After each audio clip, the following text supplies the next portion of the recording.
Hey, folks, and welcome to the Salty Seaman. Getting back to Tales from the Fleet. We are now on day one, my first day on the USS Blue Ridge in Singapore. It's about March 1995. So, as I left off, I flew out of Japan on a Air Force plane down to Singapore into the military base down there. Not thinking much about it. I think it felt like a commercial flight, really. I was a little surprised.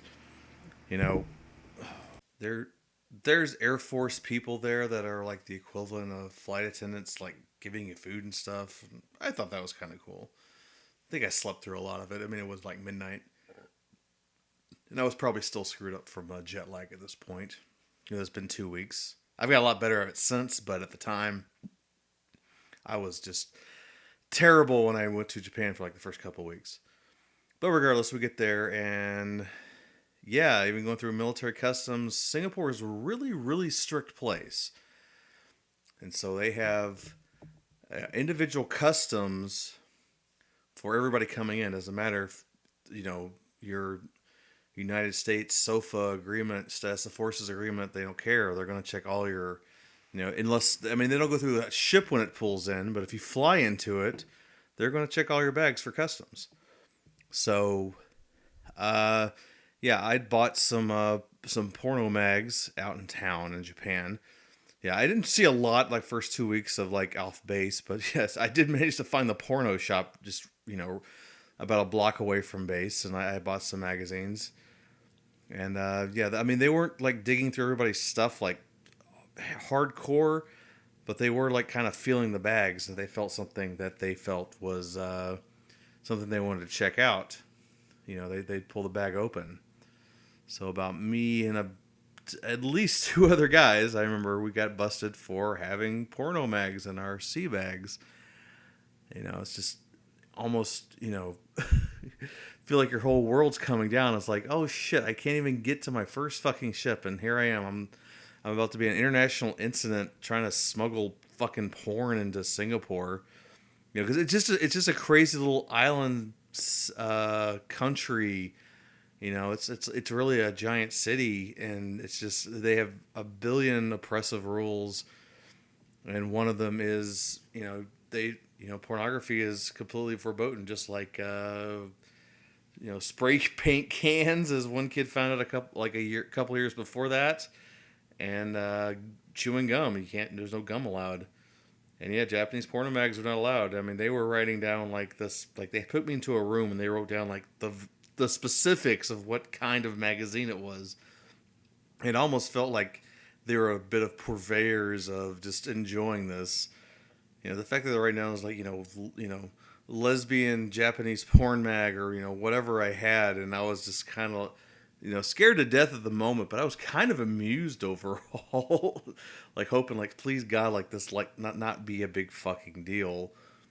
So they wrote it down. They took my name, and they also took my copy of my military ID at the time, and wrote down my social security number next to all the contraband I took in, and that they confiscated. And I just assumed to this day, and I've been back to Singapore 5 times since then.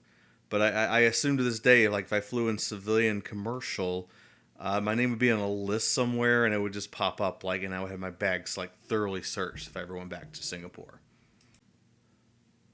So eventually, all that ends, and there's no big deal, and you know we're kind of giggling to ourselves about it.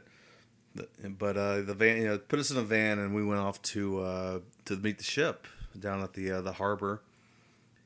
And it's still really early morning, but it doesn't really matter in Singapore. It's always hot. It's like always in the 90s. It must have been 8:39 in the morning. We stepped out of the van. I think I was still wearing like my navy, raincoat, that big black duster thing, looking like a giant fucking dork. Not knowing any better, and also knowing how hot it is. Other than that, I was wearing my boot camp New Balance shoes, just like a winter. A pair of the cheap jeans I mentioned I bought at the mall earlier, and I think I was wearing a House of Pain T-shirt, which I lost not too soon after that. I always wonder what happened to that shirt. But regardless, they we kind of get led on the ship, and they explain. We walk up and explain like, oh, you got to salute the flag, and then you got to salute the, officer of the deck or whoever's out here, and show your ID at the same time. If you're not in uniform, don't salute. Blah blah blah. So they're trying to give us the new guys checking on board, trying to give us the rundown, and then they ask us for your division. They want to see your orders, like blah blah blah. You're going here, you're going here. I'm like, oh hey, Owens, you're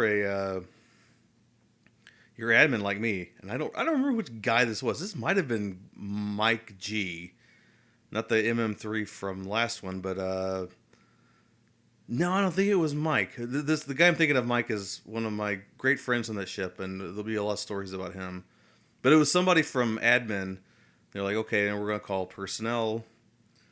And they brought down it was a PN2 Filipino guy. Name escapes me now, and I'll probably kick myself later. But he's like, yeah, okay, come on down. And he leads me into the ship. So this is my first time on board an actual U.S. Navy vessel. And this guy's just moving forward, and I don't recognize any of these. All these compartments I'm going through is just a blur of things that are painted gray and all look the same. And I see, and like I never dealt with a dogged hatch door before. If Navy doors aren't just a doorknob; it's like a giant pendulum. You got to swing back behind you to keep water tightness as needed. So like this guy's just kind of breezing through it, and I keep seeing these signs like air conditioning boundaries keep closed. I don't be the guy leaving them open. So whether or not the door was open or it wasn't, unless it was locked, I was closing the door behind me. I was just like. And learning to dog it down, I didn't know what I was doing, and like I'm just bringing up the rear to this guy. So we get to personnel office, which is going to be part of my division, and it was just they took my record, they took my orders, like okay, you have basically the next 4 days off. You're not in the duty section, so feel lucky. When we get underway, we'll do your travel claim and all that fun stuff. We'll get you fully checked in.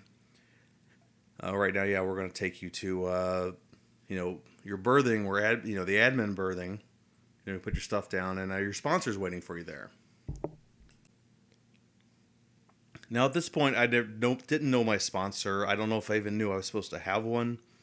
And part of that is when you come out of A school, your orders are cut so quick and you leave so quick, you may not get time to even get a letter back from them. I seriously doubt he wrote one.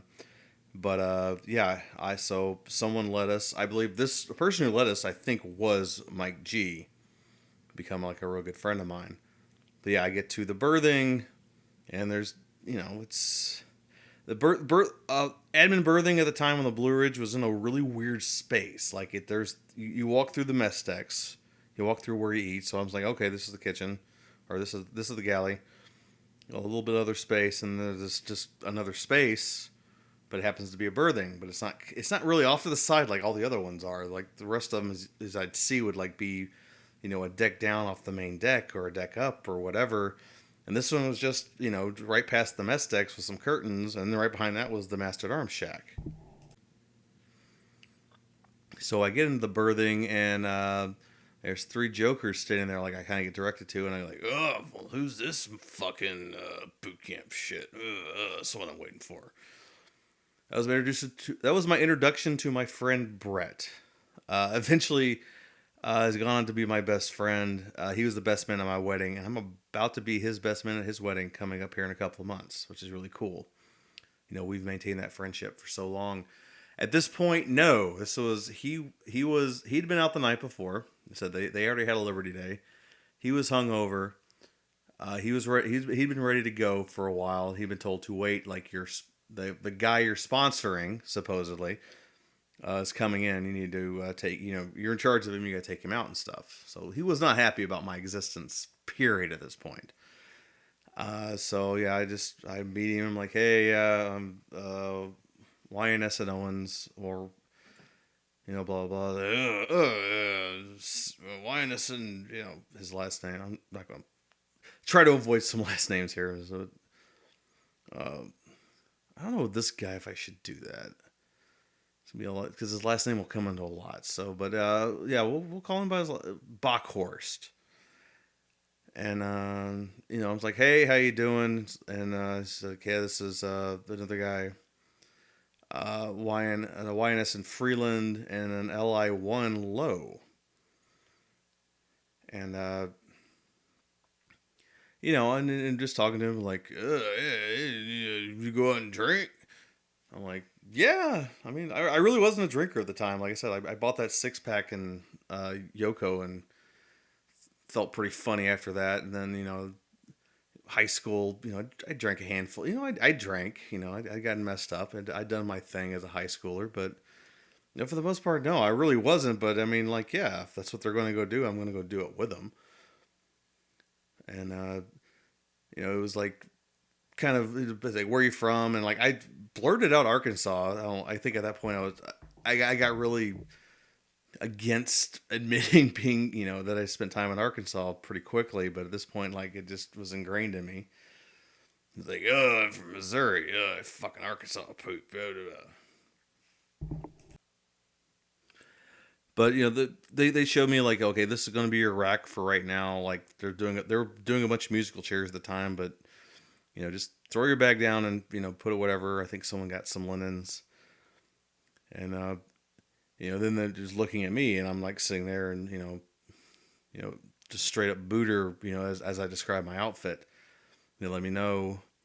I think the quarter deck also I already pointed out is like, hey, you can't be out in a town in a t-shirt. So I was wearing the House of Pain t-shirt,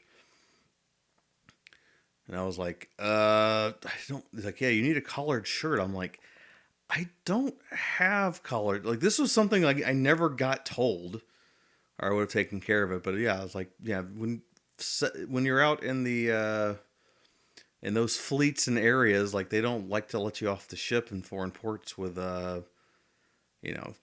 t-shirts, and it's a really kind of weird rule because then, like, I would exploit it later with the aforementioned Ted when he was in the opposite situation, like where he had a really nice shirt and I had like a really crappy.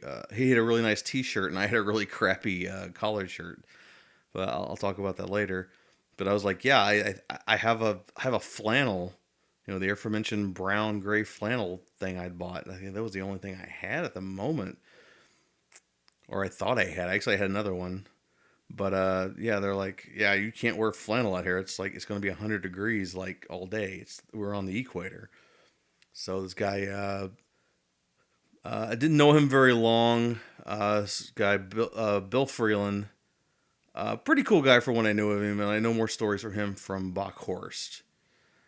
But he was a cool guy. He was the CMC yeoman. He was a former YN3. He was a guy who was, I'm telling you, I'm pretty bad with money, as I will continue in the story. But this guy was way worse than me, to the point where he'd got like a star card, which is like a military exchange credit card, and he ran up so much debt, he actually went to MAST or NJP for it, and yeah, he lost his rank, and he got put on restriction. And according to lore, he never saved any money on that restriction, because he was a guy who could really spend a lot of money and like order pizzas every day and pay people $30 a alcohol filled chocolate while he was on restriction, stupid shit like that. But he was pretty cool. He gave me a blue polo shirt. I still have it to this day. It is so the blue is pretty faded at this point. It's been 20 something years. I still have it in my closet, and I won't give it up just because I think it's got sentimental value at this point. Obviously, I'm never going to go back to Bill. He never asked for it back, and he was gone a few months after I got there, so I just ended up with that shirt forever. But yeah, he gave me the shirt, and the other thing was I was broke again. Like, porno mags and God knows what else I was buying around base, but I was pretty much broke, as it just would be a thing of mine when I was in E1. But the E6 low, he just fronted me $100, just like, hey man, no big deal, just have some fun. Here you go, pay me back next payday. Okay, so then we were off. So finally, the four of us leave the ship. I think we probably took. I think we walked through town and took a subway down to Orchard Street. That's what I'm going to guess what happened there. And I'm probably just following these guys around because I have no idea what I'm doing. And we end up in a bar restaurant at some point. I think we did. I think they took me around for a bit of sightseeing, possibly, but that's definitely where I remember ending up, and I was there for a while. So we all sit around a table, and there's just pictures of beers coming, and I'm definitely not a heavyweight with drinking at this point, but amazingly, I stayed up pretty damn good, because we were there a long time, and we ordered food and. I don't have zero idea what I got, but I was, I was eating the food I ordered and I was keeping up with the beers, and these guys are talking about ship stuff. And, of course, being the new guy, I have no idea what they're talking about. They're talking about 3M and damage. It's like kind of like saying, oh, like, oh, by the way, yeah, you got to get your damage control done. All these qualifications, you got your 3M done, and like, oh, YN1 Lee, oh my God, you're going to be working direct. Oh man, like you're going to hate her. Even like the first class is like, this fellow first class is like, man, I feel sorry for you having to work for Janet. And it was just like, and I'm just kind of sitting there like a deer in the headlights, and I'm trying to be cool, I'm trying to like not be the fucking weirdo or just the dumb boot, but of course I am, because I am. And I said some dumb shit, just like yeah, that's not gonna be a problem for me. I'll Then I think they got an idea I was like some kind of like hard charging Joe Navy, and I think I mentioned like I like to type, because I did like this, just the idea of just typing away and like writing stuff like always did appeal to me, but it just came off to them as like, oh, you think you're gonna be a great yeoman because you like to type. Oh my fucking God! Like they had no idea what to make of me. But for the most part, like I was being ignored because like those three are friends and they're doing their friends thing and they're just having to carry this kid along and hoping he keeps up. And I did. I was doing fine. Like we finally finished that table. I don't remember. It was getting late, but the E6 low, kept talking about massage parlors, and like he really wanted to go get a massage and get the special ending, and he was like adamant about it. And he was just telling me, he's like, "Hey, new guy, like, hey, this is what you got to do, man. You're in the fleet now." And I was like, yeah, I'm down, like, whatever. And like, I'm scared shitless. Like, I was like, I never had a prostitute before. I barely got laid in high school, just for free. Like, I never fucking paid for it. It's like I'm looking at like, my fourth sexual experience at this point or something. I don't know. I don't even remember what it was. But yeah, so we leave, and like Bockhorst wants to go. He wants to go dancing. He was a club guy. He liked to get drunk and then go hit the dance floors and show his moves and pick up girls there. So we were at somewhere, and I don't remember exactly where. And like the last thing I saw of him, and for like the next 4 days, was him wandering off on the dance floor. Where Bill went, I have no idea. But I was still just kind of hanging with Lowe. Like, he's the senior guy, and he's kind of he kind of just basically took out looking out for me, because obviously I don't know what the fuck I'm doing. So of course at some point he's like hey F and G, if you don't know, F and G is the fucking new guy. Like, hey F and G, come on. Let's go get a massage. I'm like, all right. And remember, he's giving me the money. He knows how much I got here. I paid for some rounds and stuff, but I was good with money. But we go somewhere on that block. Now, here's another thing about Singapore. Prostitution is legal. Of all the shit that's fucking illegal there, chewing gum, all that good stuff. No, prostitution is totally 100% illegal. 100% legal there. So like, right next to the club or the hotel club we were at, whatever it was on Orchard, like, yeah, we went to a massage parlor. Never been in one in my life, obviously. Just a country boy from Georgia / Arkansas. Like, this is completely out of my range, but like, hey man, I'm a sailor now and I'm in the fleet. So we go in, and he's telling me, he's like, okay, they're going to give you like a regular massage. You know, you're going to take off your clothes. They're going to put all these oils on you, and they're going to massage you. When it's over, you got to tell them, you know, I want the special, and they're basically going to jerk you off. I was like, all right. So, you know, he goes in his room, I go into my room, and yeah, this little Asian woman, you know, tells me just what he said. You know, I get down to my underwear, and she just, you know, she just starts giving me, you know, the massage with all the oils, and she's laying all over me. She's doing the whole thing. I got a stiffy, all that fun stuff. And then she's like, okay, well, I think we're done, which is my cue. So, of course, yes, I asked, like, can I get the special? She's like, oh, you want the special? Blah, blah, blah. It kind of flips me around, and then she's like, quotes me a price. And I think it was a combination of I didn't want to spend that much more from like the $100 I had for like, I was there for the next 3 days in Singapore. I wanted the money. And two, I was just freaked out by the whole situation. I was like, I'm, you know, just, you know, give this girl money and she's going to jerk me off. And, you know, is it worth it? And also, do I feel comfortable at this moment with it? Even though I do have a stiffy, and I just kind of freaked out and said, like, you know what? No. I'm fine. I'm good. Never mind about that. I'm just gonna leave. So I get up and I start putting my clothes back on. There's a shower standing there, and I'm like, everyone usually just showers off because there's you know, you got the oils and shit all over you.